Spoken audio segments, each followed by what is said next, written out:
Good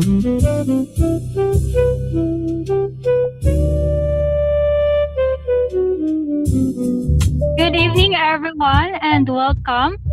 On behalf of the Quantum Computing Society of the Philippines and the My Quantum Initiative, we're delighted to have you with us today. Whether you are joining us here on our Zoom webinar or tuning in through our live stream on the QCSP and My Quantum Facebook pages or our YouTube channel, thank you for spending your evening with us. We'll begin in just a few minutes, and while waiting, we are here for a quick reminders to help us have a smooth and enjoyable session. So first, please keep your microphones muted throughout the webinar. If you have questions during the lecture, feel free to type them in the chat box. We'll gather them for our question and answer session later. For those watching via Facebook or YouTube, you're also welcome to leave your questions in the comments as our moderation team will be monitoring all platforms.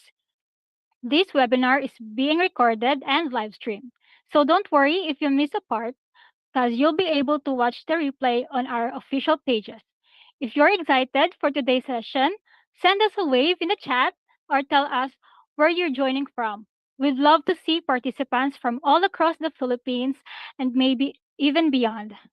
We'll get started shortly.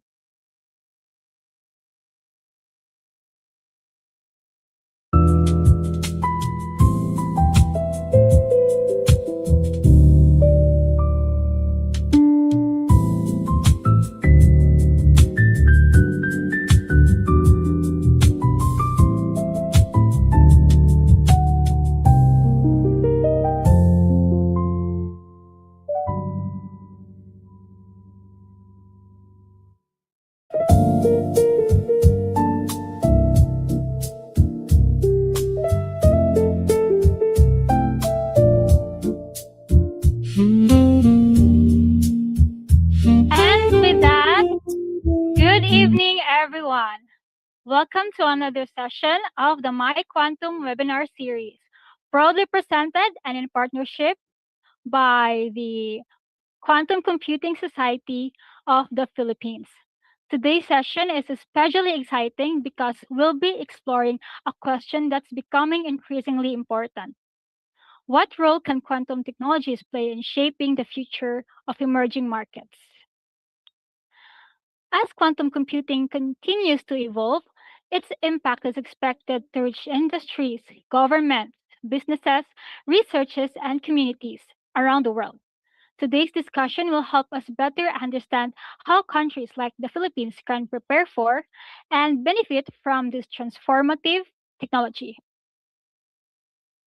So allow me to introduce myself. Next slide, please.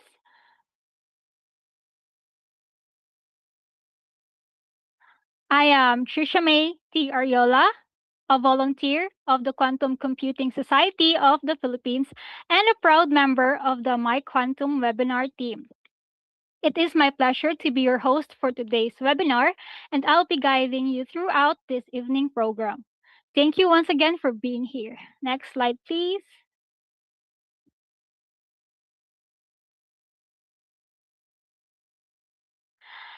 Before we officially begin, I'd also like to acknowledge the people behind this initiative. The My Quantum webinar series is proudly co-led by Ms. Stephanie Capareda, project leader of the My Quantum Initiative, together with Mr. Bobby Corpus Jr., the president of the Quantum Computing Society of the Philippines. Their dedication and that of our incredible volunteers working behind the scenes continues to make learning opportunities like this possible for our growing quantum community. Next slide, please. I want to take a brief but important moment to recognize the incredible backbone of today's webinar, our dedicated team of 5 event ambassadors and 6 seniors associates. They're here volunteering their time, energy, and expertise behind the scenes to ensure this event runs seamlessly for all of you. So to everyone on our organizing and technical team, thank you for your hard work and commitment. And of course, a webinar is absolutely nothing without its most important participants, you, our amazing audience. Now, before we dive into today's session, let's loosen up a little with a quick vibe check. So, we'd love to know how everyone's doing today. So, no overthinking, just type the number that best describe you in the chat. So, ready? First question. What's your mood today? Are you excited? Running on thoughts and prayers? Fighting for your life? Go ahead and drop your answers in the chat. Oh, wow. I can see. Wow. I love how this perfectly represents every stage of our adulthood. We've got the excited ones, the survivors, and the warriors all in one webinar. So I can see a lot of tools. So running thoughts and prayers. Honestly, I think that's the unofficial lifestyle of students, researchers, and working professionals. Okay. Okay. So, all right. Next one. Let's see where everyone's priorities are right now. What are you craving at this very moment? Are you craving food, a nap, or a vacation? Type your number in the chat. Go. I can see money. It's from Sir Andre. Okay, one and two. I'm seeing a lot of ones.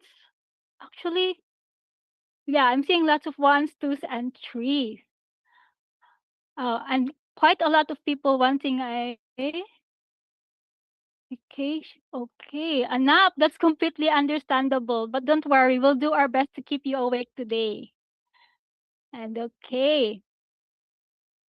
So for now, for my favorite question. Since we're all here for a quantum webinar, so if you could have one quantum inspired superpower, which would you choose? Be in two places at once, solve problems instantly, or teleportation? Go ahead and type your answers. Okay. I can see a lot of ones and two. So solve problem instantly. I think every student, researcher, programmer, just pick number two. Teleportation seems to be my favorite as well because imagine skipping traffic forever. I think we'd all appreciate that. Okay. So thank you everyone for joining in. It's always fun getting to know our audience a little better. So before we dive into the technical discussions. So now that everyone's warmed up, so are you warmed up? And hopefully fully awake? Let's officially begin today's webinar. So to officially open today's webinar, we are honored to hear a special welcome message from the President of the Quantum Computing Society of the Philippines, Mr. Bobby Corpus Jr. In his recorded message, Sir Bobby will also introduce our distinguished guest speaker for today's session. Without further ado, please direct your attention to the screen. Sir Bobby, the virtual floor is yours. Ladies and gentlemen, it is my great honor to introduce to you Andre M. Koenig, who is the founder and chairman of One Quantum, and someone who holds a special place in the history of the Philippine quantum computing community. So we as QCSP, we started in September of 2017. We were known as the Quantum Computing Philippines during that time. At this time, quantum computing was largely unknown in the country. And during those early years, a lot of volunteers were really interested to learn about quantum computing. And as happens to a volunteer community, people come and go, and eventually only a few people remain. But fortunately, someone in Cebu who is an American, his name is Brian Siegelbachs, he joined our community.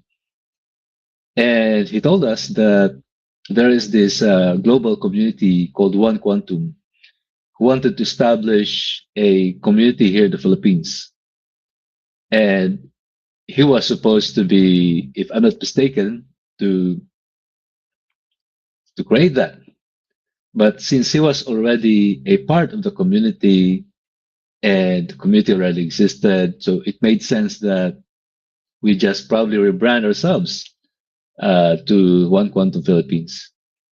And of course, that made sense for us because being part of a global quantum ecosystem means that the Philippine community will not be only siloed to the Philippines, but we will become part of the quantum ecosystem.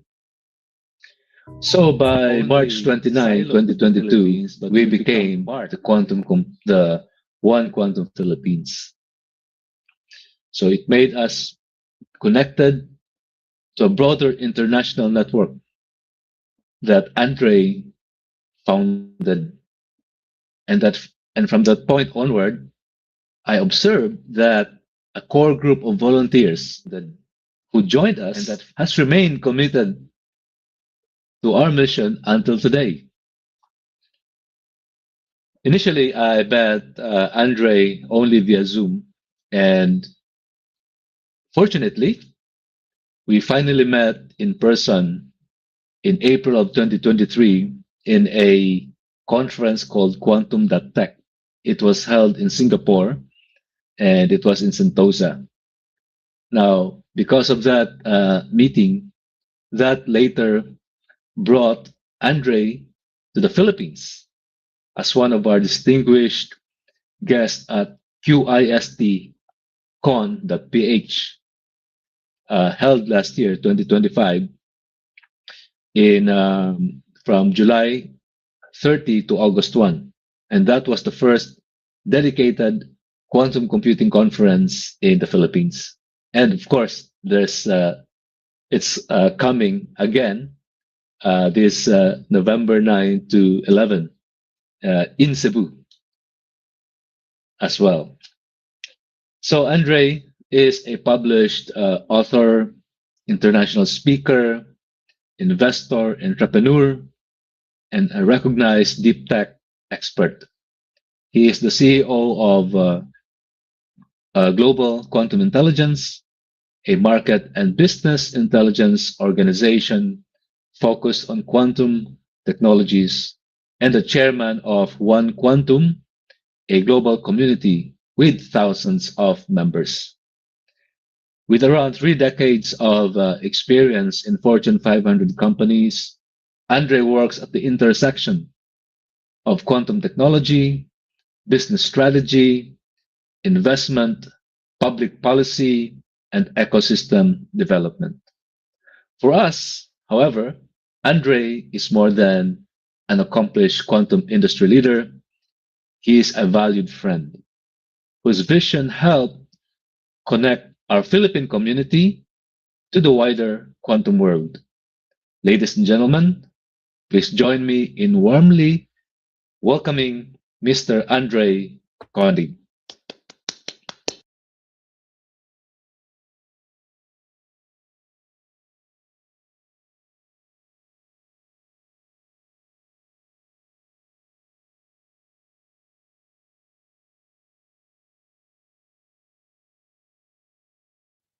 Thank you very much, Sir Bobby, for your inspiring message. And now, without further delay, it's time for the highlight of today's webinar. Please join me in welcoming our distinguished guest speaker as we begin today's webinar on quantum for emerging markets. Mr. Andre, the virtual floor is yours.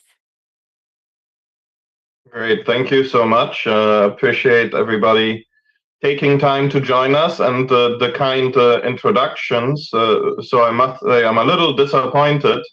Last time I was in the Philippines in Cebu, there was a dance and a song.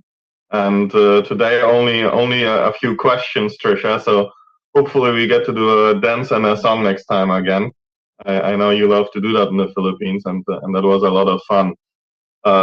So actually calling you from home, which is rare, and I hope you see my slides, but quantum certainly has taken me around the world. This year alone, already over 200,000 kilometers, roughly 30 countries on 5 different continents, and a lot of places that are part of the emerging economy on those different continents. Quantum certainly continues to be dominated. I'm American. You have, of course, the US versus China narrative from a Washington, DC point of view. Born originally in Europe, and Europe, Germany earlier this week announced a renewed big quantum mission. The UK, if you follow the news at all, earlier this year made a few announcements already. So between the US, Canada as well, Europe, China, Japan, and South Korea, this is a field that is dominated by the large economies. But as witnessed by some of my pictures here, we now count 42 official national quantum missions around the globe. And it's been allowing me to travel to places that I thought I'd never see, because the interest for quantum reaches all the way into the mountains of Nepal. Haven't been there in person yet, but we have a quantum hackathon there as well. So very excited to be with you today to talk a little bit about what quantum might mean for emerging markets. We work with a lot of governments. My team is now 25 full-time experts in quantum. We advise investors, and we've done so far 36 deals for $5 billion in quantum. End users in the Fortune 500 on vendor assessments, use case discovery, and implementation of quantum. And governments, roughly a third of my business is with 16 national government organizations in quantum. And that ranges from the White House and Washington over trade departments, defense departments, to the intelligence community. So everything that I'm sharing with you comes more through this strategic, financial, and geopolitical lens, which is how I view quantum and understand quantum, because I believe more so than a commercial application, it ultimately is a national infrastructure. What I say is that unlike other technologies that we're all familiar with, quantum is not an innovation, quantum is a discovery. Quantum is rooted in quantum mechanics, right? We celebrated the centenary, 100 years of quantum discovery just last year. And quantum technology itself, since 1997, when IBM released the first 2-qubit gate, is a technology being built on this discovery of quantum mechanics. All other technologies are just an innovation, right? How do we make classical technologies faster, smarter, cheaper, through AI, blockchain, supercomputers, and so forth? For me, quantum is fundamentally different. It is a national infrastructure, and thus I see it through this kind of infrastructure, strategic, geopolitical lens. To give a little bit of context on where quantum currently sits from this perspective, and when I go to the big capitals like Washington, Ottawa in Canada, London, Berlin, where I'm going next week, Canberra in Australia, Seoul, Tokyo, the narrative around quantum is extremely urgent.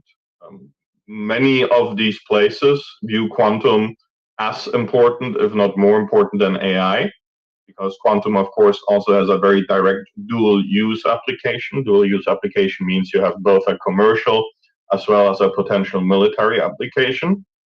And you see this reflected in these budgets, a stack chart by year of numbers, overall funding for quantum by governments alone. So these are official federal budgets, now exceeds 60 billion, which is massive. There's almost no other technology that countries invest this much money in, but also the longevity of it, right? If you look at the timeline, how long these budgets are already funded today in a difficult context, right? There's a lot of conflict in the world. There's a lot of economic challenges. So having budgets that are funded until 2030 or even 2035 is something very, very meaningful for any country.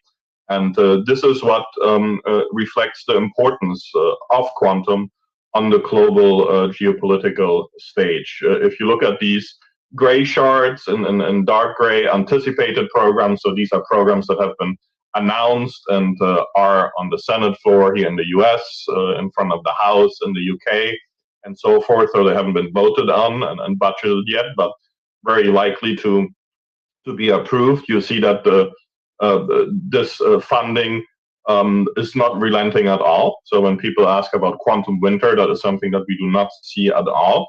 And if you see public co-investments, so matching funds, I'm not talking about venture capital, but matching research funds and so forth that come with these national programs, we can barely fit it on this small little chart here, the light gray bars. You see that the funding for quantum only continues to increase and last in time. And I can only stretch how important this is. This is not something you see in other technologies. There is no chart like this for blockchain, for digital semiconductors. You might see something similar, but not quite as significant. AI, it's mostly private investments, not public investments. And very importantly, I don't think I have a pointer, unfortunately, but if you look at the subtitle, this excludes China. If you were to put the known verifiable Chinese numbers on this chart as well, everything you would see here would virtually disappear because it is so small compared to the Chinese numbers that you'd barely be able to show it on this plot chart. So quantum is extremely important on the global stage, which of course makes it challenging for emerging markets to compete, but we always look at the opportunities, and that is what I will talk about today. A chart about global universities from one of our decks that I thought was interesting, and this is how I view the opportunity. This is a chart. You're hopefully all familiar with qubit modalities, these different ways of architecturing quantum computers. You have semiconductor-based computers, photonic-based, ion trap, superconducting qubits. IQM went public on the NASDAQ yesterday with their superconducting qubits. And if you look at the focus by region between Asia, Australia, Europe, North America, it's very, very aligned, right? You see some differences in ion trap, which is a little bit more popular in Europe and Australia than Asia and North America. Surprisingly, this is at the research level, right? Not the commercial level. You see superconducting that is a little bit more popular in North America and Asia than Australia and Europe. But by and large, people have a very similar approach to quantum here. And that's the opportunity. Not copying what others are doing, but making quantum your own, understanding your local strength, and building on that for an ecosystem in your region is what is going to make you successful in quantum. So that's kind of my core message, using this as an example, but any other KPI in quantum that we might be able to look at is a similar story. So when I had the good fortune of being in Cebu, we didn't do just dancing and singing, and I was mostly watching, unfortunately. But during the introductions, I believe it was Dr. 𝒂𝒏𝒕𝒖𝒎 𝒇𝒐𝒓 there was a sentence that stood out to me, which was beautiful, and that you hear very, very rarely in quantum, because again, it's about national security. It's about trillion-dollar markets. But the sentence was quantum for the protection of our shores, sustainable agriculture, and the future of our children, which of course reflects some of the core priorities of the Philippines. And I think that is exactly how you should think about quantum locally. Again, don't try to copycat what other national missions are doing, what other ecosystems, what other communities are doing. It's very important to understand what they're doing and learn from them. You also don't want to reinvent the wheel and build things that have already been built. But understanding what your priorities, what your opportunities, what your resources are, and then making quantum your own. It is hard to overestimate how differentiated, how unique, and how important this kind of thinking is. Then, of course, you have to figure out how to break this down into technology and companies and applications and ecosystems. But having this kind of vision and this kind of understanding of quantum is what will make you successful at the regional level when you're an emerging market that, frankly, is not able to compete with the billions and tens of billions and probably soon hundreds of billions that the US, China, and the European Union are spending on quantum. So this has been stuck in my head for the last year and a half since I was in Cebu. How do you align quantum and use it as an opportunity for what matters locally, not just from a national security or commercial point of view, but from a social and almost spiritual point of view. So the emergence of a quantum curtain, and quantum curtain is a term that has been emerging over the last 6 to 12 months. Quantum curtain, and you almost have a quantum curtain here in the middle of this slide, albeit unintended. But this, of course, implies that some people are on one side of the curtain and the others on the other side. And on one side, you're in the room, the other side, you're standing outside the building and can't even look into the window, right? And that is what we're starting to see in quantum. I'm going to come back to this chart here on the left, the bubble chart, a little bit later in my presentation, because I think it's very important.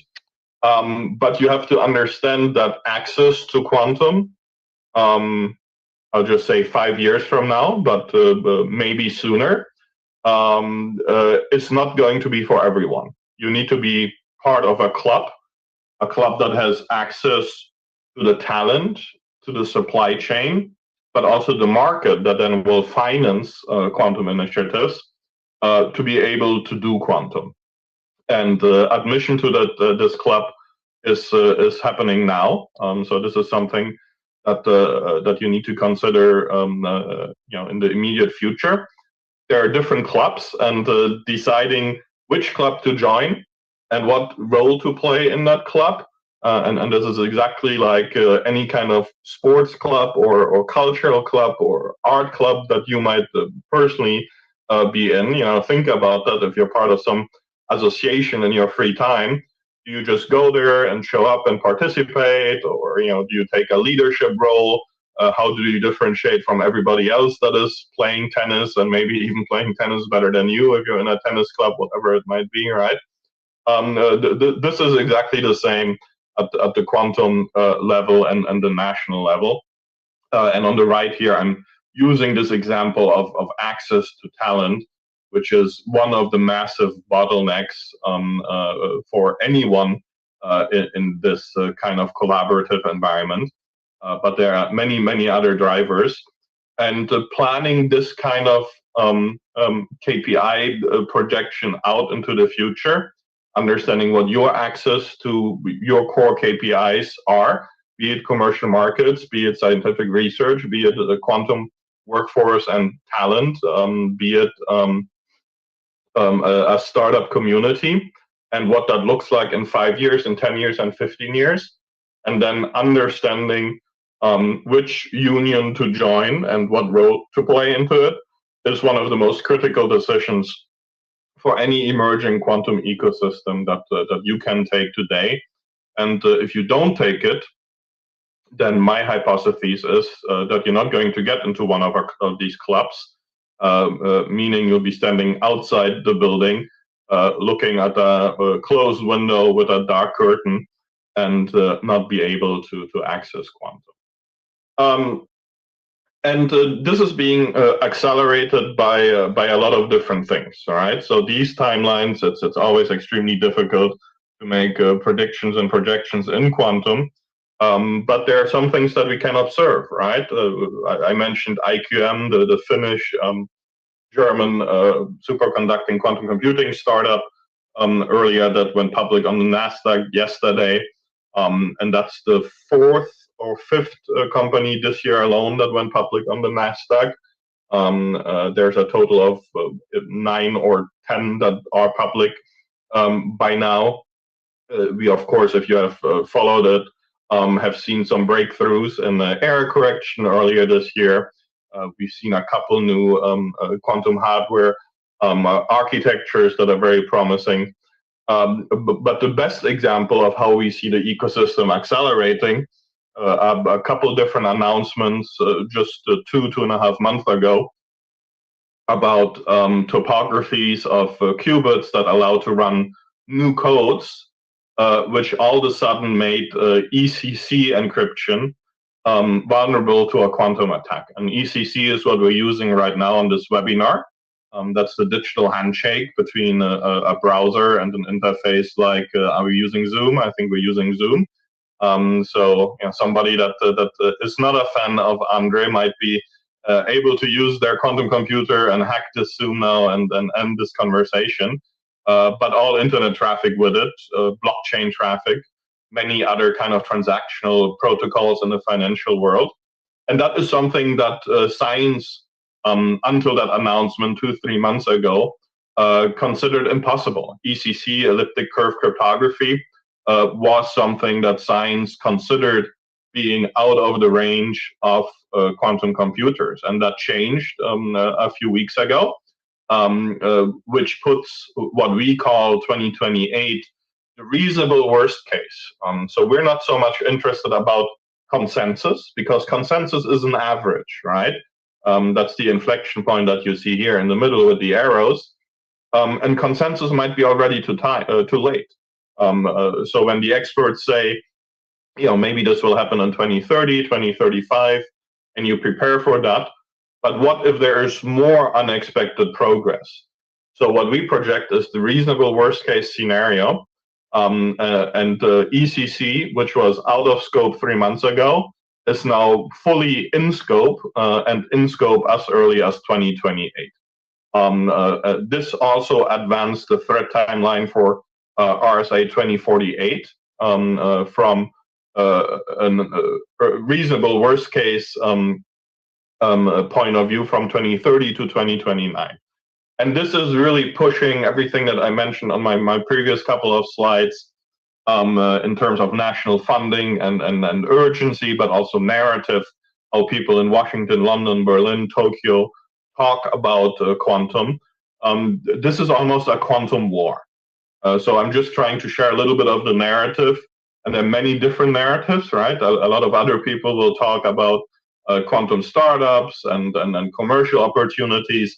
I'm just sharing what I'm seeing, but we see that this is pushing these timelines up. And if you believe in this narrative and that you might need to join a quantum club, this previous slide, an alliance that brings together talent, resources, supplies, components, markets, and so forth, the timeline around that, the admission for that club, just has been accelerated dramatically by progress over the last 6 to 12 months in quantum. And this is just one example of it, but I named others as well. So what does this mean for emerging markets, right? I call it the super adopter kind of strategy. Ultimately, you of course have this national security aspect, and we'll come back to that. But let's not neglect the commercial opportunity. And our own models project markets well in excess of $1 trillion US. So that's only as much as Elon Musk makes, right? But still a massive number. This is a huge market. There's very few industrial markets in the world that exceed $1 trillion. And we can project very, very well what industries that is going to be, what that adoption curve looks like. We kind of have enough certainty today on how quantum hardware is going to evolve, what current quantum algorithms are able to do, what the use cases look like to be able to project what that looks like. And this is where the value is being generated, right? So the value is not going to be generated so much by building quantum. The value is going to be generated by applying and using quantum and using it to protect your shores, improve your agriculture, and and enable a future for your children. And figuring out what that means for industries like advanced materials, financial services, life science, cybersecurity, of course, and how that aligns with your local strengths and your local plans, right? I do spend a lot of time in the Middle East. If you read at all about the Middle East, of course, folks there have a lot of money, right? Oil money and gas money. But what it allows them to do is what they call national agendas, be it Qatar, be it Dubai, be it Saudi Arabia. They have national agendas, right? Qatar 2040, Dubai 2040, Saudi Arabia 2050, and they kind of do a really nice job at projecting what they want the Qatari, Saudi Arabian, Dubai society, economy, and country to look like at these milestones, and they reverse engineer it, right? They say in 2040 we don't want to be dependent on oil anymore. We want to be an open society. We want education. We want visitors. We want tourism. So they kind of lay out what they want to look like as a country at a future date, and then they reverse engineer it. How do we get there? Okay, we need energy. We need some industry. We need some financial services. We need certain laws and then professional services. But what are then the technologies that enable that? And of course, it's always the same: artificial intelligence, a lot of digital and supercompute. Quantum is part of all of these national agendas. But how you then use these technologies to enable the sectors that will bring in this future Qatar, Saudi Arabia, Dubai 2035, 2040, 2050 is what will allow you to become a super adopter of quantum. And this is a massive difference, right? What 90% of people do, and I say that for having worked in quantum for now 11 years, and we have over 40 active clients today. We've worked with more than 200 since beginning. What 90% of people do is they try to look for a use case. Give me a use case, or give me 5 use cases, give me 10 use cases. And then they start to do some quantum partnership and some cloud, and maybe they buy some hardware, and then they do that use case. And then what happens is that people have an event, and there is going to be some research presented. Oh, we did research on this use case, and we managed to be 1% better than the other 20 people that did research on that use case. And we now have some sort of quantum advantage, and there's a conference, and then there's a dinner, and hopefully dancing and singing. And that is what people do. And what does that deliver? Absolutely nothing. So this quest for use cases is a waste of time and the most misguided thing that you can do. The big opportunity, and that is something that the US, for example, cannot do. The US is way too big and way too established to all of a sudden do an agenda USA 2040.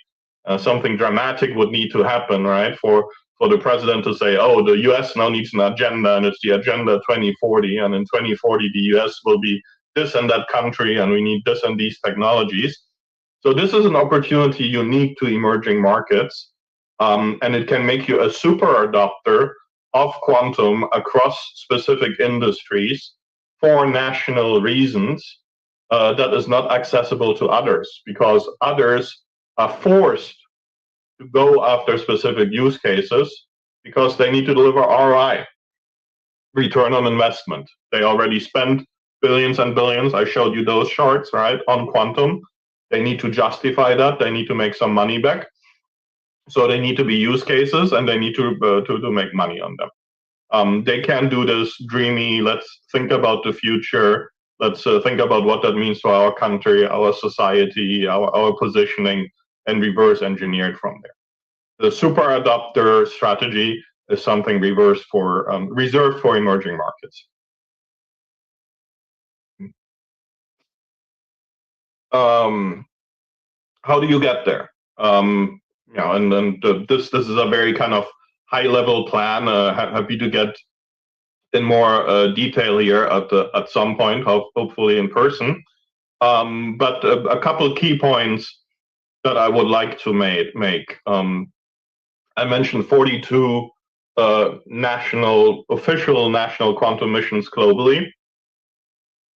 What we see in a lot of these quantum missions is that one of the first things they want to do is buy a quantum computer. And I would love to buy a quantum computer myself. You've all seen them. I've had the good fortune of seeing dozens, if not hundreds of them. They are beautiful, right? And I don't know if you've ever heard the sound that they make. To me, I'm convinced the sound that they make is like a direct message from outer space, maybe alien. It's a very strange science fiction kind of sound that they make. I'd love to have one in my kitchen. Be awesome. But that's literally the only thing you can do with them. There is no quantum computer on the market that will do anything else today or for the next years. If the vendor even maintains and upgrades the quantum computer for you, which most vendors don't do because they're still too small and don't even know how to do that. So we see so many of these 42 countries, including emerging markets, buy quantum hardware that serves nothing else but press releases. It has no utility, it has no application, and it is a waste of time. It is a waste of goodwill. Rather than using this goodwill and your community and your energy on doing this kind of long-term planning around being a super adopter, it is being spent on buying quantum computing hardware and making big programs, big commitments, and we see that in the Middle East, for example, to get back to that example, spend hundreds of millions on partnerships with big companies in quantum. And now what happens? Now you have an ROI problem. I just made an announcement, $100 million to partner with a company XYZ in quantum. Now I'm on the hook, right? If I'm a sheikh in Saudi Arabia or in Dubai or a leader in the Philippines, that's a big risk. I just made a big decision for my country. Now I need to show results on that. Now you take this ability that I exposed on my previous slide of dreaming, of planning a long-term vision and reverse engineering it to what makes sense off the table. You spend a lot of money, and it doesn't have to be 100 million, right? Maybe it's $1 million or 10 million, but now you need to show ROI on it. You need to show that the company that you picked, and whatever company you pick in quantum, is going to be random. No matter how smart you are, how educated you are, and how much effort you put in, whatever partnership you pick in quantum is going to be random. Simply because these companies are still so young and so immature. And they will all be extremely different in 6 months, and 2 years, and 5 years. It is impossible to predict. I have 25 people doing nothing else all day long. It is impossible for me to predict. So it's going to be impossible for you to predict, I promise that. And that's the big issue. So I would, again, encourage emerging regions to not copycat other big national programs that have come before them, but really think about the future and reverse engineer it from there. Start with several partnerships. Make small, non-committal, short-term partnerships with a handful of different companies from different regions with different approaches. Everybody offers cloud access, hybrid access, and that's all you need, right? There is no magical super quantum computer out there that you could even buy if you had billions to spend. So it makes no difference. Using the IBM cloud, using the Strangeworks marketplace, using a Pascal API endpoint, it's all almost the same. Differences in deployment model, differences in the companies and their culture and how they work, small differences in performance, none of that will make a difference. Just test it out, try it out. And what you want to build is like going to the gym. You want to build a routine. This needs to be now transitioning from a crazy idea that you have in an emerging region and a project of a few crazy people, and I'm certainly one of them, into something that becomes part of the day-to-day routine for more and more people, like going to the gym, right? It needs to be a muscle that you build every day. What kind of integrations do you need? What kind of data do you need? What kind of talent do you need? What kind of storytelling do you need? Because then you need to go tell that story. And again, what I will continue to bring this up, the worst story that you can tell is about ROI. And that's the reflex of everybody. We're all trained to talk about ROI. But as soon as you talk about ROI, you lost in quantum because the ROI isn't there today. And it's not going to be there for at least the next 5 years. So what is the story that you're going to tell to your boss, to your partner, to the regional government authority, to the national government when they come asking? All these things are stuff that you need to train. And then from there, you can start to build your sovereign approach in phase 4 here.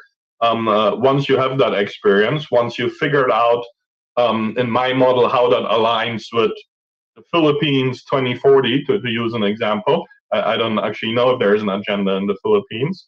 But from that experience, with very little investment, with no long-term commitments, with no attachment to a specific use case, you now can start to understand what a sovereign infrastructure looks like. Do you need hardware? Or do you need maybe something else? Do you need algorithms? Do you need application? Do you need integration? What is it that fits into your local economy, your educational landscape, and your priorities, as I mentioned in the second slide, protecting the shores, agriculture, future of the children, and what does it actually look like, right? And then in phase 5, don't forget my narrative about the quantum curtain and joining clubs. You, of course, need to secure access to what we call fault-tolerant quantum computing, and probably fault-tolerant quantum computing at the intersection of AI. The two in the future will go together very, very much. And that access is going to be restricted to people that are part of the club. And in my opportunity, there's going to be 2 or 3 clubs in the world, American, Chinese, and maybe a European club that will have access to that fault-tolerant quantum computing capability, especially if it also requires the intersection with AI. So you need to be part of a club. And that is what you want to prepare with this approach. So this is what I would recommend to an emerging market that is interested in quantum. And one of the most important things you can do, and I think that's where your organization already does a fantastic job, is on the talent side. Quantum is incredibly difficult to understand. I think personally that it takes at least 10 years. And it doesn't require to get a PhD. I don't have a PhD. I wish. Most of my team does. But even if you don't do a PhD, just wrapping your head around what quantum mechanics actually means and what that entails for technology and how that technology then translates to national security, societal programs, and everything that I just talked about in my previous slides is extremely complex, and it has nothing to do how we do technology in AI, in digital, in SaaS, in blockchain. It is entirely different. Nobody ever believes that. I've been saying this for 10 years and hundreds, if not thousands of talks. Nobody believes it. Everybody ends up finding it out in a hard way. Quantum is different. I know we all think we're different and special. I know that I'm different and special. I hope you're different and special as well. I promise you quantum is different and special. It does not have the same deployment models. It has not the same integration challenges. It does not have the same business models. It does not have the same policy and regulatory requirements. It does not have the same geopolitical dynamics as artificial intelligence, as supercompute, or as other technologies. if you do not understand quantum, you will fail. Understanding quantum takes daily effort for years. And this is the most important thing any country in quantum can do. And we see some massive initiatives around it. In the US, I wouldn't be surprised if there will be a multi-billion-dollar program announced this year that really looks at quantum at the high school level, starting at the high school level, and then college level. So not PhDs, but really starting to fill this. And from there, you can then start to look up use cases. All right. So don't get me wrong. My narrative is not to not do use cases. My narrative is not to start with use cases, because use cases will set you up for failure in the short term, and use cases automatically come with ROI, and ROI will not be there in the next 5 years. Of course, in the end, you need use cases, and now you have to understand what your niche specialization is, and that has to do with procurement at the sovereign level. What is it? Think back about my previous slide about education. What is it that the Philippines is absolutely spectacular at the education level?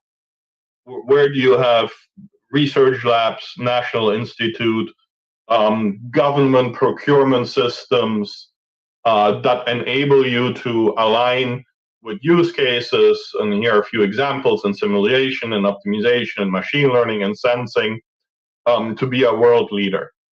This is how you need to think about use cases. The way people think about use cases today is, I see something in quantum chemistry. I think there is a 5% chance that we will be successful and making money, and that is twice as good as the next best use case. So let's do that use case. And by the way, everybody in the world is doing that use case. Do you want to be the 500th person to do that same quantum chemistry use case? Good luck. Harvard, MIT, Oxford will beat the crap out of you. No offense. So think about where this aligns with where you are strong at, but where you also have the national and the industrial and the commercial setup and procurement and buying behaviors and infrastructure to be successful. And that's where you will find your use cases. Then, of course, you do have to think about hardware at some point. You can't do quantum without the hardware, right? And at some point, I do love to have my own quantum computer, so I would recommend to purchase a quantum system in the future. But at least you need to secure direct access to a fault-tolerant quantum computer, 5 to 10 years from now. So that is something that you need to prepare today. And that means you need to understand how these different qubit modalities, these different architectures of quantum, will evolve over time. The worst thing that you can do, and I love you all, is listen to vendors. And again, do a partnership with company A, company B, company C. Of course, they will tell you that their architecture is the best. They're all extremely good and extremely convincing at it. But is that the truth? Here is our perspective. Here's what we're seeing after having done investor due diligence on 36 of these quantum computing hardware companies for $5 billion. But it doesn't matter if you believe me or somebody else. The only thing that matters is that you have a strategy that is unbiased and independent on assessing quantum computing hardware in a fault-tolerant era, and how to secure access to it. And that is an activity in itself. In the US, we have DARPA QBI, the Quantum Benchmarking Initiative, funded with hundreds of millions of dollars and 300 full-time people doing nothing but this all day long. There are similar efforts. I wouldn't be surprised if there are similar efforts in the UK, in Germany, in Israel, and in Japan, where people have dedicated teams with massive resources to do this. And I'm not saying you need 300 people and hundreds of millions, but you need to have a plan, and you need to put that plan in action today. But this goes in parallel to everything else that I just said, right? This is to prepare the maybe you're going to the gym to run a marathon or a triathlon at some point. This is where you're doing research on that triathlon. How do you get to Hawaii for the Ironman? What plane do you need to take? What's your hotel? So you do this in parallel, but it shouldn't affect your previous planning. And part of that, and we see this in the news every day around artificial intelligence and semiconductors, right?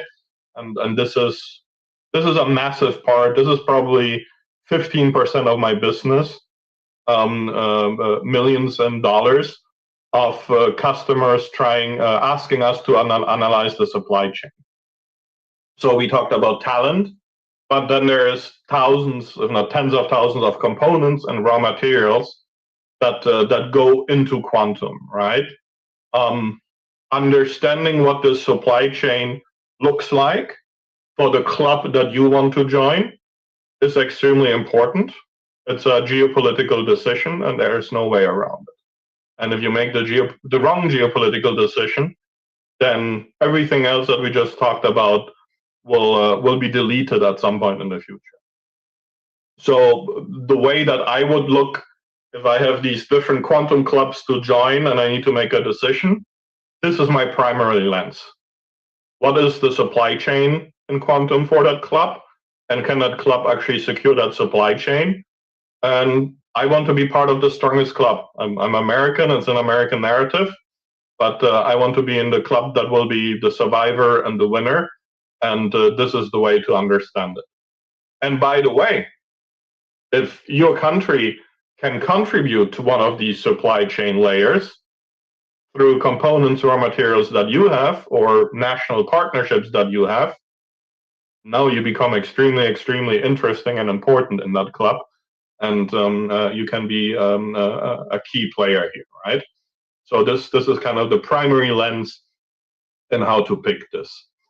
And then you need to understand what this means at the regional level. We have this PASTEL framework where we score national programs on 6 dimensions. You see them here on the top, 51 metrics total. And these are relative. These are not absolute, so we score them. Stopped. We scored them relatively to each other. And I think this is a good kind of guiding principle to understand different strengths, weaknesses, and opportunities in your region, and how to position yourself, and how maybe to start building a club within the club, right? How can you bring together a few different members and then approach a larger global alliance and say, hey, we're actually speaking with one voice, something that the European Union is unable to do. We actually speak with one voice, and we have really attractive talent here. We have some really amazing research and niche application areas. We have a massive addressable market, and we are coordinating together to understand each other's strengths and weaknesses. And that is a massive, massive opportunity that only 2 or 3 regions in the world, I talked about the Middle East earlier, that only 2 or 3 regions in the world that I can think of have. And this is one of the biggest assets if I think about the Philippines and making this happen. So getting to the end, I actually completely forgot time. I hope we're okay on time. Sorry about that. But to wrap up here, the sovereign ecosystem flywheel, how we think around this. I think we mentioned everything here, so we'll leave this up to Q&A if there's anything else. We have a lot more technical slides around ecosystems and national programs. So if anybody is interested in having more in-depth conversations, this is kind of how we break down a national ecosystem and what we think goes into it and is important in terms of when I talk about this reverse engineering of quantum for a future goal for a region or a country. These are the elements that go into it. I promised to get back to this bubble chart, but just to show you how we think about these different clubs. Again, China and the US, and of course I'm biased here being American, but that's the world we live in, right? They are outspending and out-investing and out-innovating everybody else in quantum by a factor 5 to 10x. And if you look at the supply chain requirements, if you look at the talent requirements, if you look at the addressable markets to support quantum, only the US and China can do it. The European Union, and this is the same story in any industry for the last 20, 30 years, the European Union can do it as well, but unfortunately the European Union is not a union, certainly not in quantum, and you see the fragmentation here. And everybody else, if we do our own independent analysis, breaking down these different vectors that I just discussed, talent, supply chain, addressable markets, all these other clubs do not have the necessary kind of infrastructure to deliver this even in 10 or 15 years. There's just not enough universities, people, demographics, access to raw materials, components, and industrial end users that will finance this, right? This cannot be financed by government. I don't know if you follow the stock market. The stock market in the US, South Korea as well over the last 2 weeks has been a disaster because people in artificial intelligence are worried about those massive investments and the return ROI not being there, right? So if we project things like this in quantum, there really is only two markets, a club with the US, a club with China. I'll put a maybe on the European Union if for some surprising way they get their act together and actually have a European unified program. And that's it. Everything else is piecemeal. So now, of course, you could say if there's an ASEAN alliance and then a Middle Eastern GCC alliance and something like India, Latin America, there are still other things that you can do, right? But this is something that you have to plan. And if you don't plan this, you're going to be a lonely flag floating somewhere outside one of these bubbles, and you'll be very, very sad, and you will have wasted all the energy and all the time that you put into quantum. So in my mind, quantum is a shift in human development. Quantum is not an innovation. Quantum is a discovery. And besides all these industries and these use cases, it is going to change and shift humanity. Project yourself 20 years into the future, right? Many things that we know from science fiction movies are rooted in quantum technology, and they will have been built in 20, 30 years. And that is what we're preparing today, right? And today we're preparing it with relatively mundane applications in quantum chemistry, quantum materials, quantum finance, quantum machine learning. But this is a shift in the future of humanity. And that's why we think it is so important. And that's why we think it is a rare opportunity for an emerging market. Like when we had the mobile phone, right? And what you see in Africa that kind of skipped the adoption of landline telecommunication and immediately went to mobile phones, and that then enabled a mobile phone economy of doing commerce on your mobile phone, microloans, microfinancing, and so forth. And that's what quantum is like, times 1,000. So we think this is a massive opportunity for everybody, not just the US and China, but emerging markets as well. And my last slide, and I was in Japan just a couple months ago, page 1 of the Japanese National Quantum Mission says that they are doing quantum for what they call Society 5.0, and they have an official national scale of 5 levels of society. Society is the super smart society, that's the translation. And this is to align quantum for the benefit of the Japanese society to achieve the Society 5.1, 5.0 level. And that reminded me a little bit the quote on my first slide from Cebu 18 months ago. But this is how I think about the opportunity in quantum. And this is available to everybody if you're smart and if you're aggressive about it. And with that, I'll hand it over to you, Giselle, and we'll take questions. All right. So thank you so much, Andre. That was actually a lot of things to really understand. Thank you so much for giving us a lot of eureka moments, especially myself today.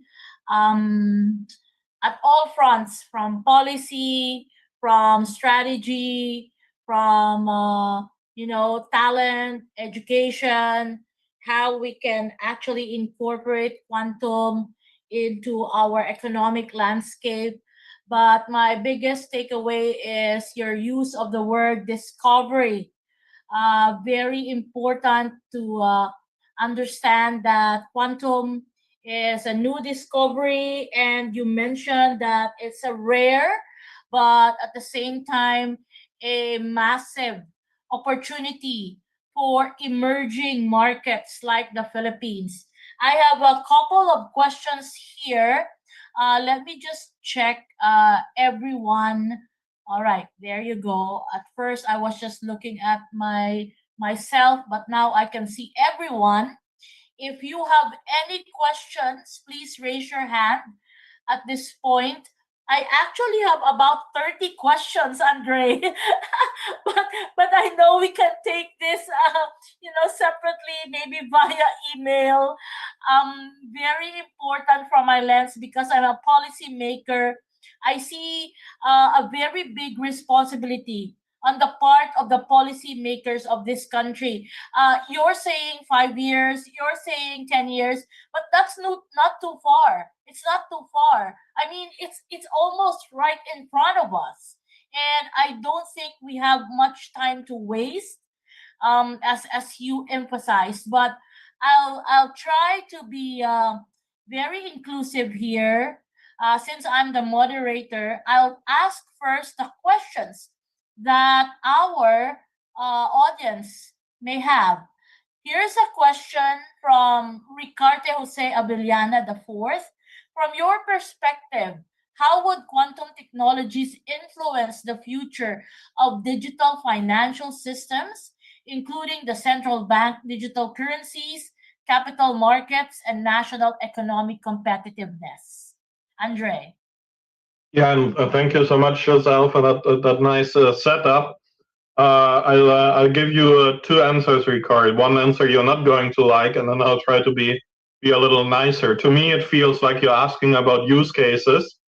When I hear digital financial systems, central bank, capital markets, this is a typical list of use cases. And I feel like I failed in my talk, and I failed like getting my message across. I think this is the worst thing that you can do, ask about specific use cases. So that's my first answer. My second answer is that it is going to transform finance, of course, more than anything else, right? We saw that with digital. We're starting to see that with AI. The underlying financial math of much of what makes up Wall Street and Main Street, financial modeling, risk analysis, portfolio analysis, all of these are algorithms that are very typically likely to present a quantum advantage of a quantum computer, so that will be massively disruptive. At the same time, this risk of a quantum computer breaking, be it ECC or RSA encryption, is of course a massive exposure to the financial ecosystem, be it at the commercial or the national federal bank, central bank system level, especially since, and I don't know what's happening in the Philippines, but we certainly see this in North America and in Europe. A lot of the central banks and federal banks started to migrate to blockchain-based ledgers and clearing and settlement systems, which run on this ECC protocol. That is now a threat as soon as 2028. And Giselle, I think what you said is super important. If it's 5 or 10 years out, that is essentially tomorrow from an enterprise integration, enterprise adoption, policy making point of view. 5 years is almost yesterday, and 10 years is certainly no farther away than Friday this week. So there's very, very little time to act on any of these. Right. Right, agree. And I'd like to try to lump in some of the questions that's really bothering me right now based on the slides that you shared. You shared the clubs, but you shared a very nice positioning of ASEAN. I used to chair the ASEAN Digital Senior Officials when I was a deputy minister for the Digital Ministry of the Philippines. So I want to understand how in terms of ASEAN can we bond together and really push. We know we're not a region based on the club that you described, but as one ASEAN, since this year the Philippines is hosting ASEAN, how can we move together forward? Yeah, and when I first came to Cebu 18 months ago, I'm sad to confess that was my first time in the ASEAN region, and I didn't know and still don't know much about it. But I think what many people outside ASEAN maybe don't realize is what a massive addressable market it is. And you're all huge markets with growing economies. Some of the ASEAN countries have extremely favorable demographics, young population. You do have a very strong educational system. You all do have research, scientific research, and you all do have industry. You also, of course, have a very interesting and important geographical positioning. And if you look at these two big clubs, the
Newtonian physics, in classical physics, where indeed you're correct. You can't violate those laws in terms of energy and movement. That has nothing to do with quantum technologies. There's no law of thermodynamics in quantum technologies. Quantum technology or quantum mechanics doesn't affect or interact with the Newtonian laws of thermodynamics. So the question, the way that you ask it, unfortunately doesn't work out. But what is fascinating at the quantum level is that we can use effects like quantum superposition and quantum entanglement to kind of mimic some of the laws of thermodynamics, energy conservation, entropy, to build what I'd call quantum heat engines. And there are companies that are building quantum batteries. In Paris, for example, there's a startup out of the Louis Pasteur Institute that is using these effects of quantum entropy to create and store energy.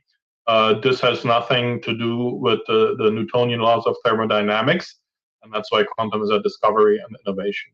There's no interaction between those two. Right. So yeah, I think some of the participants came in at the middle part of your sharing.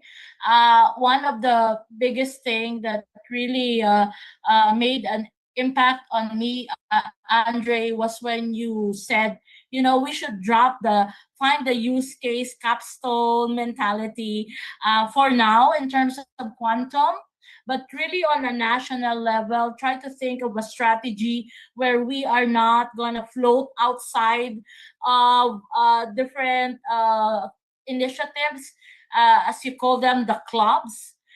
So yeah, I understand that, and understanding first the technology, and not even the technology, but the ecosystem of quantum, rather than diving in and trying to find use cases, experiment, because you clearly said so many times that it's just gonna be waste. So I wanna also like mention the question of Piniel. How were you able to convince major companies? I think, Piniel, you also missed the point where Andre said there is no ROI currently. And ROI is not the question to ask right now, but really understanding how we can use quantum in terms of solving our own priorities as a country. So I don't know, Andre, would you like to add to my, Yeah, answer to Piniel? no, absolutely, and Piniel, I'm not sure that I have succeeded, so I appreciate your compliment, but I don't certainly feel like I have succeeded.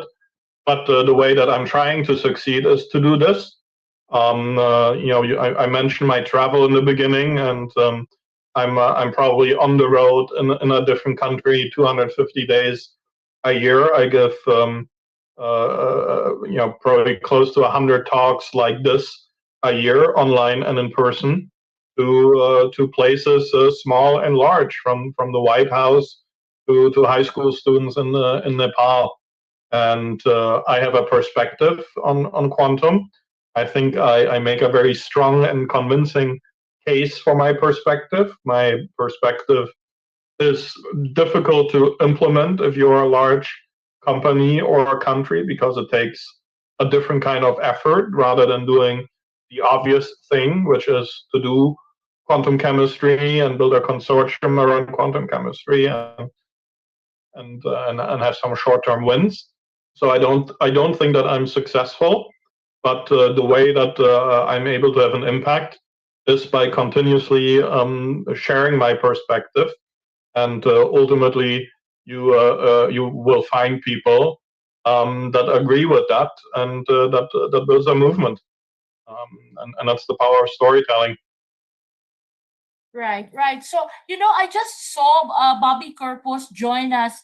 I think one of the things I'd like to achieve from this session is really for our participants here to know that somehow in the Philippines, we have an organization that despite the difficulties, especially in terms of resources, is really just trying to consolidate these initiatives. I really sympathize with the Quantum Society of the Philippines. I'm actually their volunteer legal counsel pro bono, knowing that they're just trying to put everyone together. And I think this is a signal that the Philippines is really willing to learn more. That's why we appreciate your time with us, Andre. That's why I really hate to ask this question. You emphasized this so many times already. But in the Philippines right now, we're still grappling with the idea of how we govern AI and a lot of things around AI use cases. But you also mentioned earlier that you see the future at the intersection of quantum and at the same time AI and a lot of the other emerging technologies. Just a few thoughts about how do you think we can at the same time, look at quantum while also becoming so busy with the discussion about AI use cases that's happening in the country today? It is a challenge, right? And you can only do so many things. And listen, not everybody has to do quantum, right?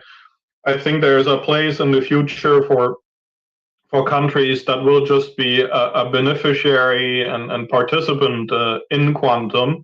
And as long as you otherwise have a stable country and geographical position, then you'll be fine. However, if you're exposed to geopolitical threats, or if, like we talked about the Middle East earlier, you realize that you need a new economy because oil and gas is running out in the next few years, and you can't just substitute that economy with tourism in Dubai and Saudi Arabia and Qatar.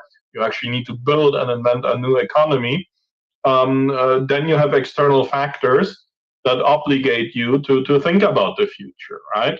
So I'm not sure what the case is in the Philippines. I have some hypotheses and some assumptions, but this is very difficult to do. But I think we're all, no matter where you're from, North America, Europe, Asia, Africa, Latin America, we are all in a position where we really need to re-evaluate our global positioning and our global future. The landscape is shifting politically, militarily. Let's not forget that, but also economically. I mentioned earlier, I was born in Germany. If you know anything about economics, Germany, the third largest economy for decades, export driven by manufacturing, cars, machinery, and so forth. All of that is breaking away, and Germany is going to tumble probably outside the top 20 globally in the next 10 to 15 years, because we don't have future economies and their programs. And Germany is a very rich country, so there's a lot of hope. But you need to think about these things. So I don't know what the case is for the Philippines, but if you have any of these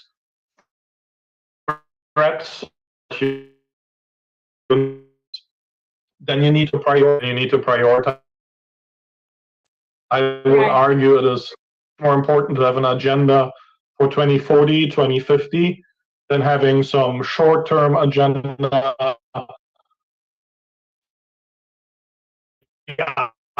the next 5 years. Competitive in AI, that's just the AI train.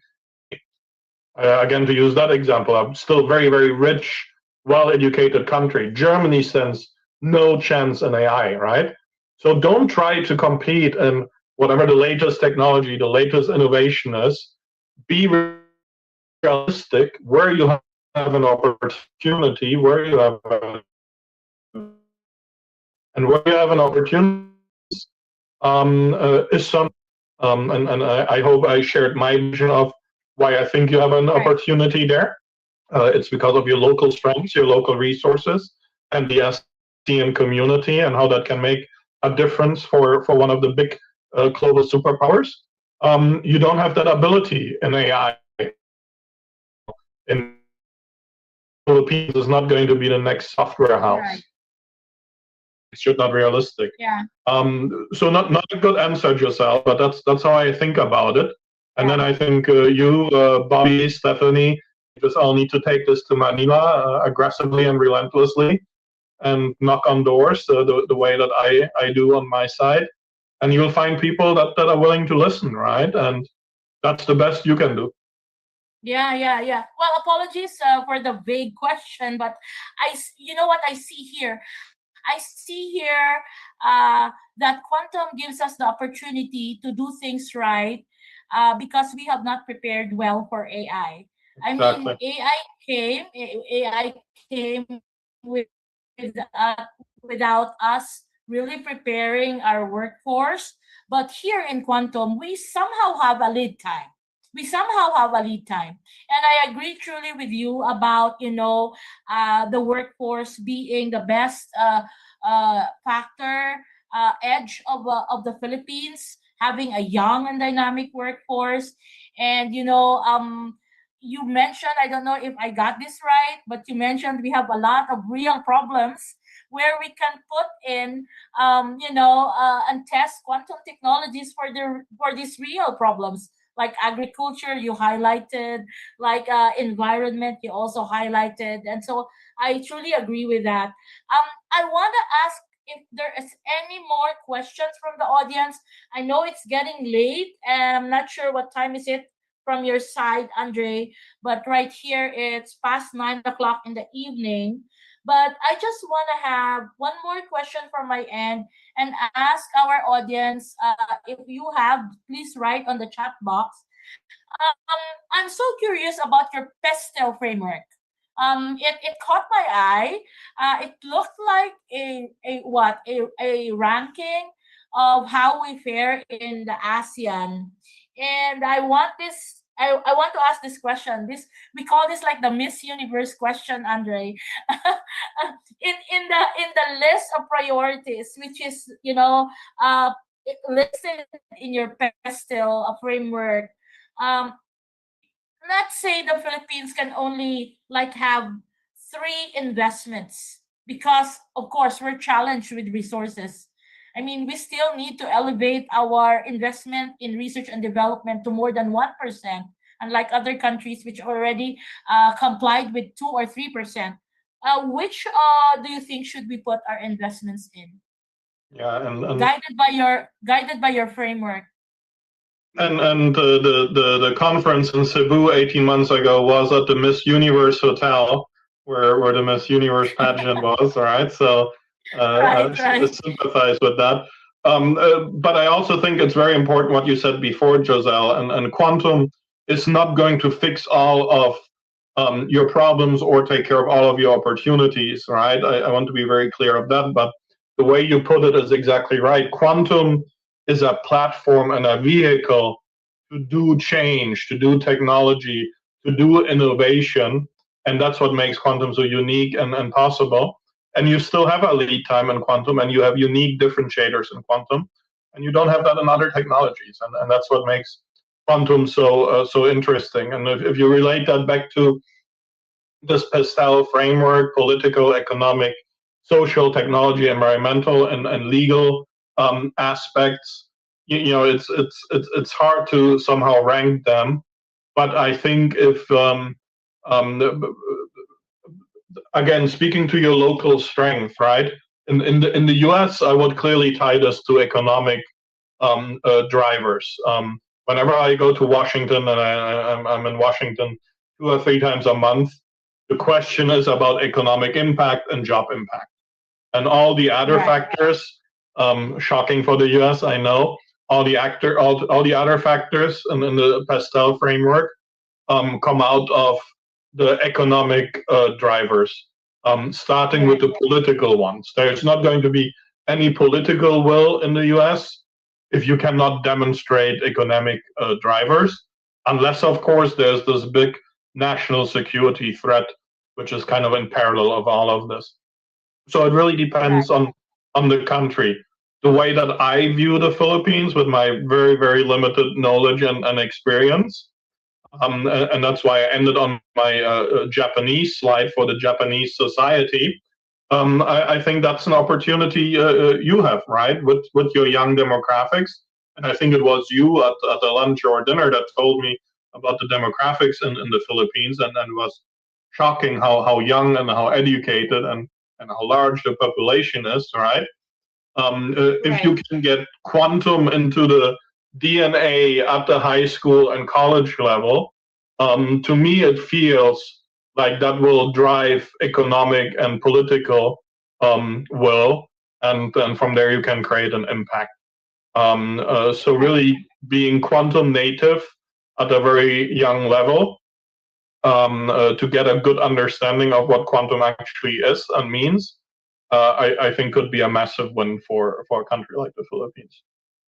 Right, truly agree. You know, I just caught you say quantum native, and that is what is going to be with our beta generation. The alpha and the beta generation of Filipinos hopefully will become quantum native. And I truly agree also with the choice that you made.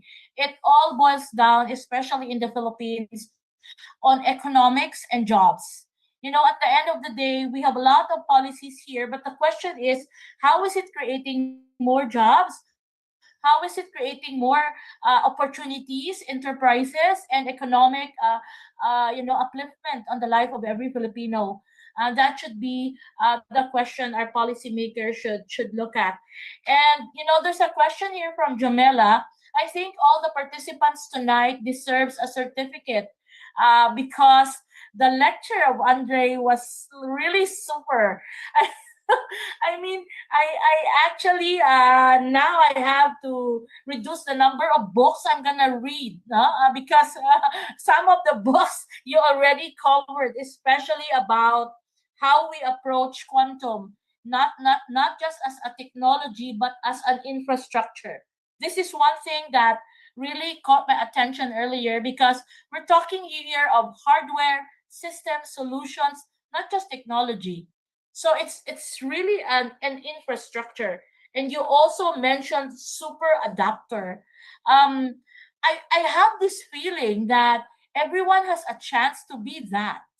I mean, in the quantum age, you don't have to be a superpower like the countries that you mentioned. I mean, give it 10, 20 years, if we have a good strategy, if we have a good plan, if we have a good agenda, who knows? The Philippines could be a super adapter, aligned with their own use cases. You said you're not totally, against use cases. At the end of the day, it has to be applied, but it has to wait after we have the right workforce, the right mindset, the right policies, and of course, the right club. I love that you mentioned that it's a very sensitive geopolitical decision. And I think we need to have good leaders to also understand how geopolitics play into our national landscape. That's very important. And so thank you so much, Andre. I know this is not going to be your last discussion with us. We're looking forward for you to come back to the Philippines. Hopefully, another ASEAN-wide discussion with you. I think you're going to be our unifier, Andre. Having said so much positive things about ASEAN, I think you will be the unifier of of ASEAN. I don't know if Bobby wants to say something. Sir Bobby, would you like to chime in? Maybe invite our participants. But Dean already showed the attendance link. So I'll stop here. And I would like to thank, again, everyone for joining us. It's almost 9:30. And thank you, Steph, and the whole team. You are all volunteers. We are all fueled by the passion of our volunteers and all the professors who are here. Thank you so much. I know you are all well-meaning. It's good to have a PhD. I wish I have a PhD in law, but I need to also be, on the road, just like Andre, bringing the information that even the farthest provinces in the Philippines need to have. So back to you, Trisha, our very nice MC today. And thank you once again, Andre, for joining us today. It's a great pleasure. Happy to visit anytime. I hope to meet you all in person, and much love to the Philippines. Thank you. Okay, thank you very much, Mr. Andre, for that insightful and thought-provoking presentation.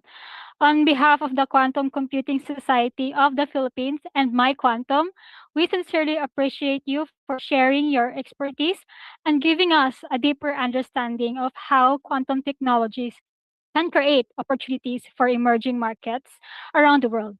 And thank you very much, Attorney Giselle, for expertly moderating today's discussion. We're truly honored to have you with us today. And by the way, everyone, Attorney Giselle is one of the Philippines' leading advocates for digital governance and innovation, having served as the former DICT Undersecretary and Bacolod City Councilor for 9 years. She has also received numerous national and international recognitions for her contributions to ICT, digital literacy, and innovation. With her extensive experience in both public service and education, we're certainly in great hands for today's discussion. So thank you once again, Attorney Giselle. And we Thank also you, extend Trisha. yes, ma'am. We also extend our appreciation to everyone who actively participated by asking thoughtful questions and engaging throughout today's session. So during this time, we kindly invite everyone to scan the QR code displayed on your screen and accomplish our feedback form. So your feedback is incredibly valuable to us as it helps improve our future webinars and learning experiences. So more importantly, submitting the feedback form is required to process your certificate of participation. So please make sure to provide your information accurately as the details you submit will be used in preparing your certificate. And we will also leave the link on the chat box to give everyone enough time to scan and complete the form. And if ever you encounter any difficulties accessing the form, don't hesitate to let us know through the chat.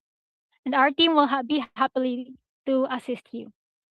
And before we officially conclude today's session, we have some very exciting announcements regarding upcoming activities and initiatives from the Quantum Computing Society of the Philippines. To share this with us, it is my absolute honor to turn the virtual floor over to the My Quantum project leader and QCSP executive director, Ms. Stephanie May V. Capareda. Ms. Steph, the floor is yours. Thank you, Miss Trish. So I'll just make this quick. Next slide, please. I hope I am audible and not choppy. So we do have some exciting announcements, most especially our flagship event, which is the Quantum Information Science and Technology Conference 2026. So this will be our second conference, which will be on November 9th to 11 in Cebu City, Philippines. Next slide, please. So I cannot read this properly, but we have a 2-day event proper, and we have November 9 as the pre-conference. Next slide. So for the registration, we have participant types in industry and professional, government official, academic or researcher, and in NGO/civil society. And the registration opens on August 17th.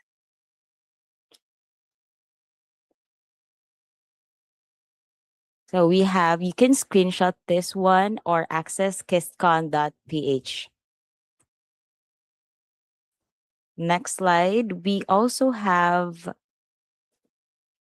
a Quantum Roadshow in the Philippines. It is actually a 3-day event. Next slide, please.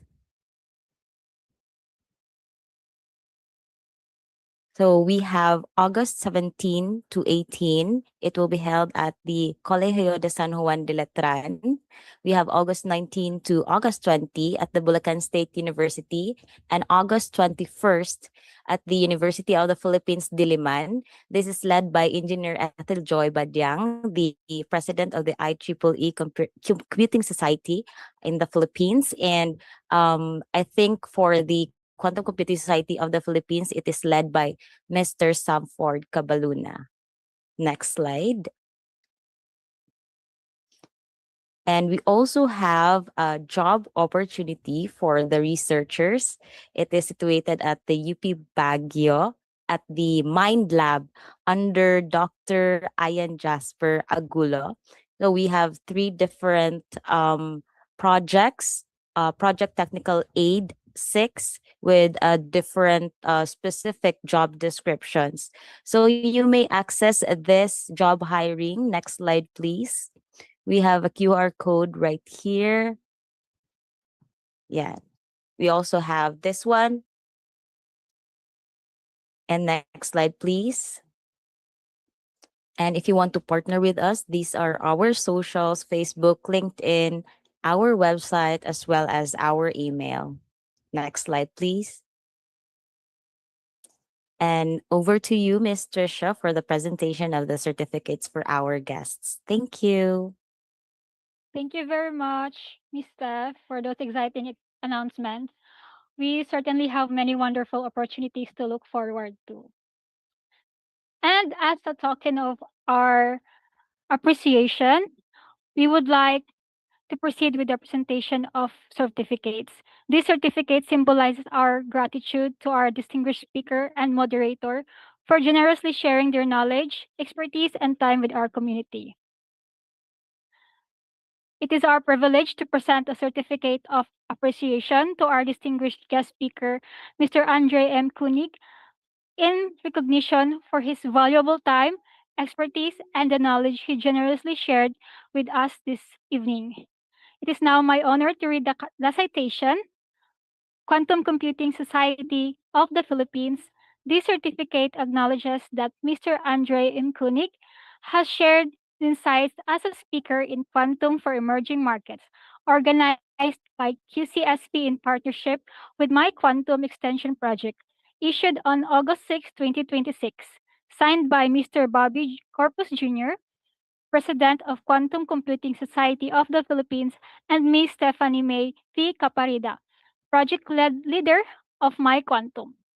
Once again, congratulations, Mr. Andre, and thank you for inspiring our community with your insights on quantum for emerging markets. We truly appreciate your contribution, and we hope to welcome you again in the future QCSP and My Quantum events. Next, please. We would also like to recognize someone whose thoughtful moderation helped make today's discussion engaging, insightful, and meaningful. It is our pleasure to present a certificate of appreciation to Attorney Giselle 𝒤𝒡𝒖𝒤 for graciously serving as the moderator for today's question and answer session. Allow me to read the citation. Quantum Computing Society of the Philippines. This certificate acknowledges that Attorney Giselle 𝒤𝒡𝒖𝒤, we gratefully recognize her for gracefully serving as the moderator of the Q&A session during Quantum for Emerging Markets, thoughtfully facilitating meaningful dialogue via Zoom on August 6, 2026, organized by QCSP in partnership with My Quantum Extension Project, issued on August 6, 2026, signed by Mr. Bobby Corpus Jr., President of Quantum Computing Society of the Philippines, and Ms. Stephanie May V. Caparida, Project Leader of My Quantum. Congratulations, Attorney Giselle, and thank you for your excellent facilitation and for helping create a meaningful exchange of ideas during today's discussion. On behalf of the Quantum Computing Society of the Philippines and My Quantum Initiative, thank you once again for making today's webinar meaningful and inspiring. And before we officially start today's session, let's capture this wonderful moment together. May we invite everyone who is comfortable in turning on their cameras for a quick virtual group photo. We'll give everyone a few seconds. Okay.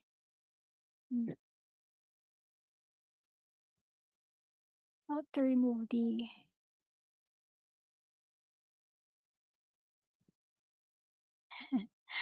Okay, ready? On the count of 3. 1, 2, 3, smile.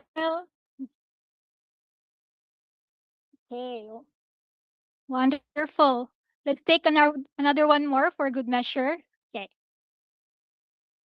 3, 2, 1, and smile. Okay. Perfect. Thank you, everyone. And with that, we have come to the end of today's webinar. On behalf of the Quantum Computing Society of the Philippines and the My Quantum, our organizing committee, our dedicated volunteers, and everyone working behind the scenes, thank you for joining us today. A heartfelt thank you as well to Mr. Andre for sharing his valuable knowledge and global perspective, and to Mr. Bobby for his inspiring opening message, to Attorney Giselle for moderating our Q&A session, and to Ms. Stephanie for sharing the exciting initiatives ahead. Most importantly, thank you to all of our participants. Your curiosity, enthusiasm, and active participation continue to inspire us to build a stronger and more connected quantum community. We hope to see you again in the future webinars and events. Once again, thank you everyone and have a wonderful night. Stay safe and goodbye. Bye-bye. Congratulations. Bye-bye. Bye. Thank you so much, Andre and attorney. Thank you, Bye. Trish. Thank you.